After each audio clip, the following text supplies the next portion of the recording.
I'll have the avocado toast, minus the avocado. So, toast. Yeah. Everything is so expensive these days.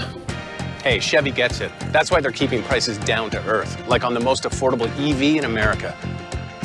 A super strong and capable Chevy truck. And a high-tech Chevy SUV. Why is Chevy making affordable vehicles connected by OnStar? It's so together, we can do more. Hey there, how's everybody doing here? It is Where Are They Now Wednesdays, and it's a reminder that you're watching the original Where Are They Now Wednesday. Don't be fooled by Johnny Come Lately or some other imposter.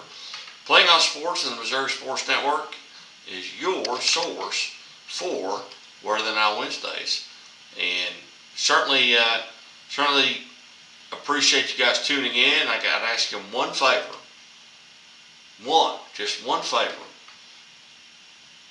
You need to tell somebody to click on this and like us on Facebook or follow us on Twitter or something like that. But one favor, and we'll take care of you.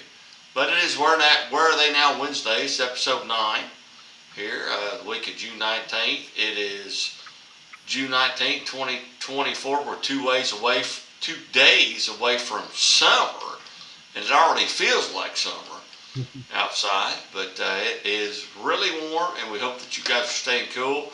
And we welcome you to the show from Playing on Sports at www.playingonssports.substack.com.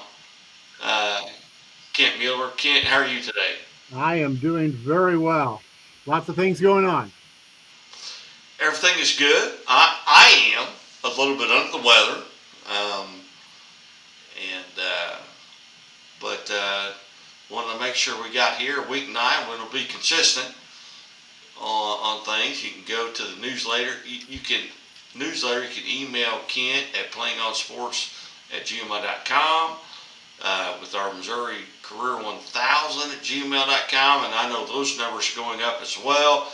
But a lot of things we kind of have to wrap up this season, Kent. And so where are we at right now? Well, where we're at is what we're waiting on are to finish the season as the Division I College World Series. And as far as Missouri athletes competing in the NCAA, we have one that's left. He's a freshman left-handed pitcher out of Ray Peck for Texas A&M. And right now, Texas A&M is playing very well. And they started off the College World Series this last weekend. They defeated Florida 3-2. Then they defeated Kentucky 5-1. And then they will play this evening, Wednesday evening, either Florida or Kentucky. Virginia and North Carolina State have been eliminated, so there are 6 teams left in A&M's bracket. Kentucky and Florida are left, and they both have one loss. So one more loss, and they're out. And then left in the other bracket, Tennessee, who does not have any losses, and then North Carolina and Florida State, who each have one. So we'll also wait and see if Caden Wilson will get to the mound. Being a freshman on such a good team, he didn't get a lot of time in the games this year, but they put him in the rubber match, the third game of the final set in the Super Regional, and they brought him in the third inning with 2 guys on, nobody out, and he went 2 innings and didn't give up any earned runs. So he did a great job. So maybe he'll be put back out on the mound here in the College World Series. And so that will wrap up our Missouri players playing in the NCAA for this last year. So we're going to move on. Starting this episode will be the first of 3 episodes where we're going to review what we'll call championship results. And we all know it takes a lot to win a national title.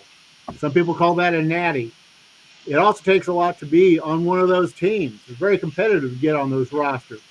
We will be reviewing every Missouri athlete who was on a roster that ended the season as an NCAA national champion. And just ask people out there viewing, do you know anybody from Missouri who was on a national championship team this year? Well, I can tell you, we know 70. There are 70 Missouri athletes who contributed to a national championship this year. They're from freshmen with limited playing time, but ready to move up in a national class program as they become juniors this next year, and also to ones that led their team to the national championship as the team's captain. So it covers the whole gamut. So don't miss an episode. You won't want to miss any of the stories. There are 70 national champions that we'll be discussing. And to kick it off, here on the first episode of 3 episodes of National Championship Teams, Oklahoma State. They won the Division I men's cross country championship. Oklahoma State's always strong in the distance run, both in track, but especially in cross country. On that very competitive roster is a freshman out of Rockbridge, Ian Keeney. He didn't get out to be able to represent Oklahoma State very much this year. It's so competitive. He's a freshman, but now he's going to start moving up to get into race position. When he was in high school, back for the Bruins at Rockbridge, his sophomore year, he finished 7th at the state meet. Junior year, he was 4th at the state meet. And then his senior year, he finished 2nd and led his team to 2nd place in the state of Missouri. So we look forward to seeing his sophomore year. So we'll move on to field hockey. Division I field hockey was won this year by the North Carolina Tar Heels.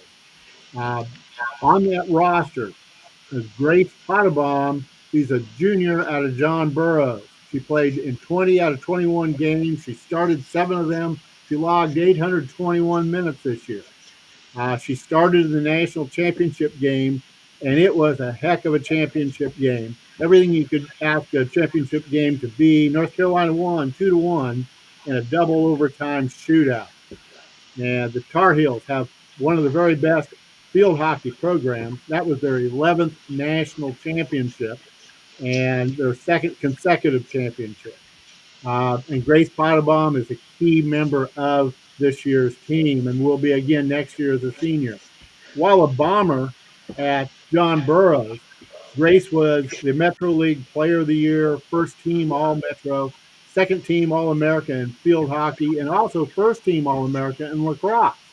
And just like she was John Burroughs, the National Field Hockey Coaches Association honored Grace with their national academic designation. So both high school and college with high academic standing. Moving on to Division III field hockey.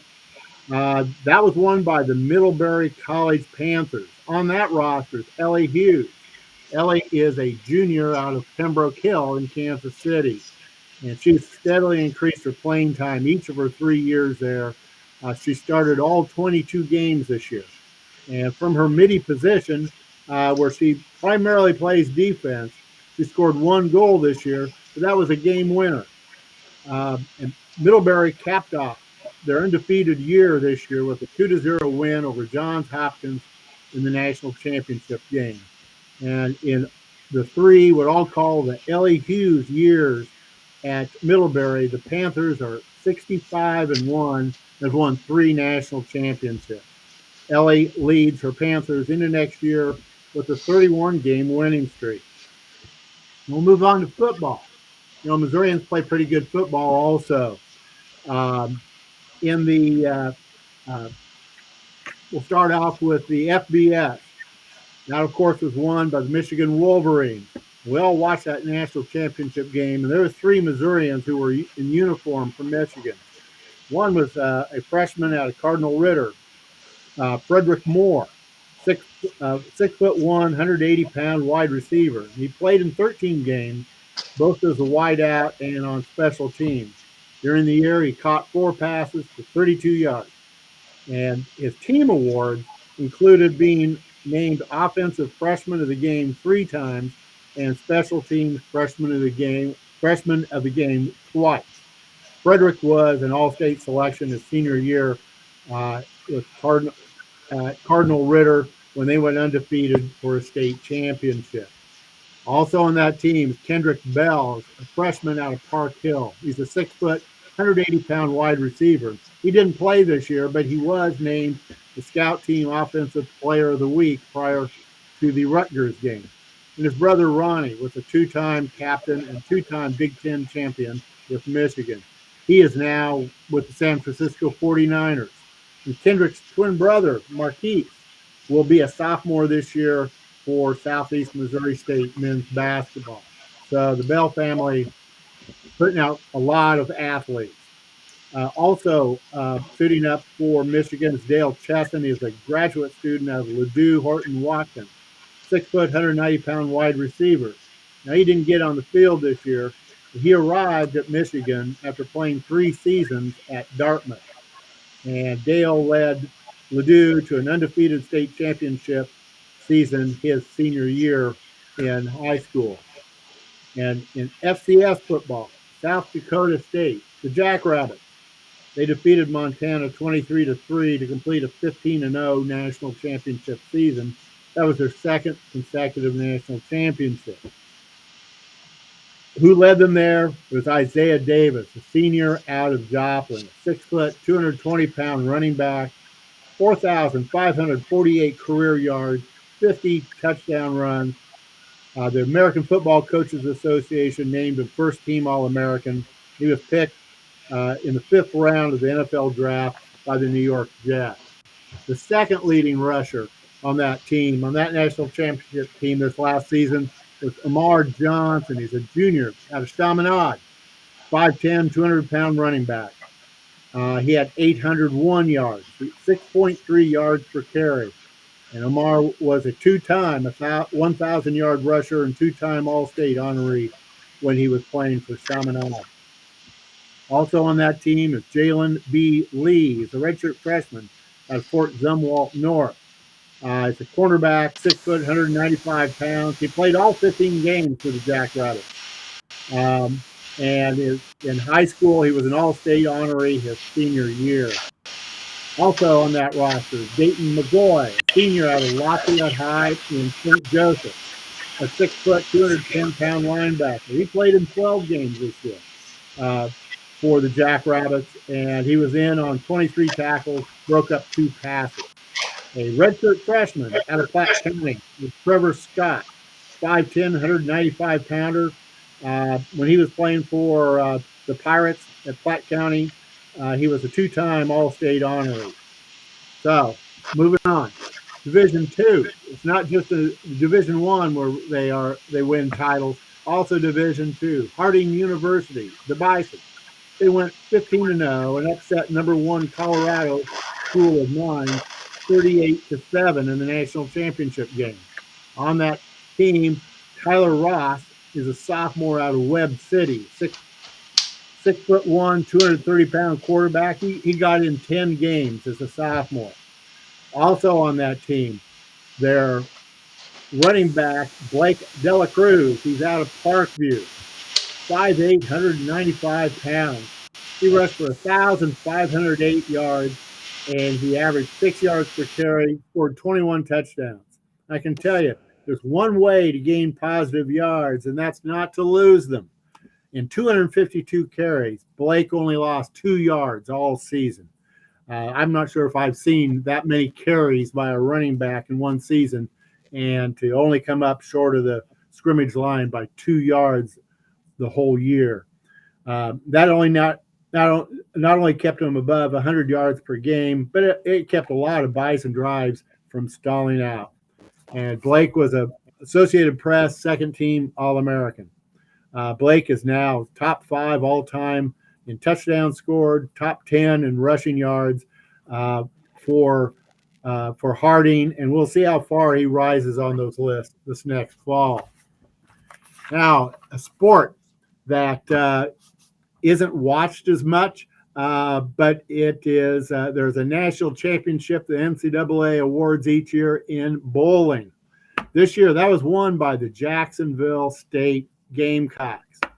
And the season started for the Gamecocks. They lost their first game against Stephen F. Austin. They finished 107 wins, 24 losses this year, and they defeated Arkansas State in the national championship game 4-3.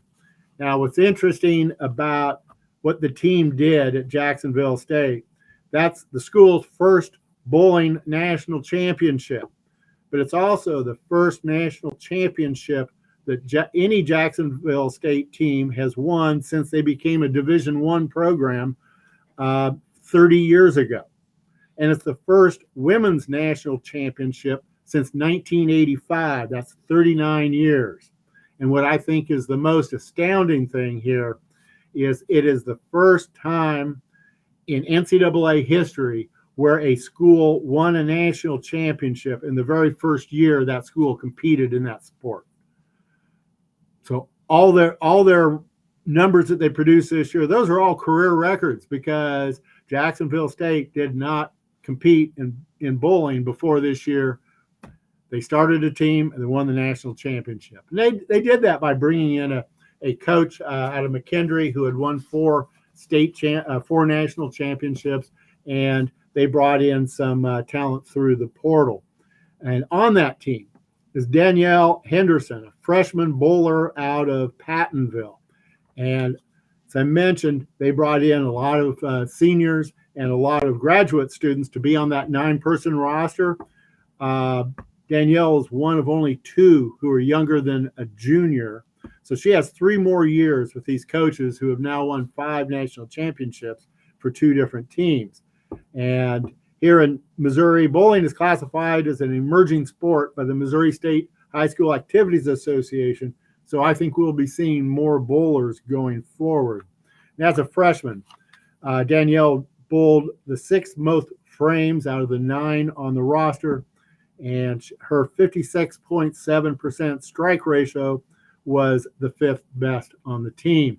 So with all the seniors and the graduate students leaving the program after winning that national title, Danielle, I think, stands in good stead to be one of the mainstays for the defending champions next year. So today we reviewed 15 athletes who played on NCAA teams that won national championships in men's cross country, field hockey, football, and bowling. Next week, on episode 10 of Where Are They Now Wednesdays, we will be reviewing 13 Missouri athletes who helped win national titles in 10 different sports.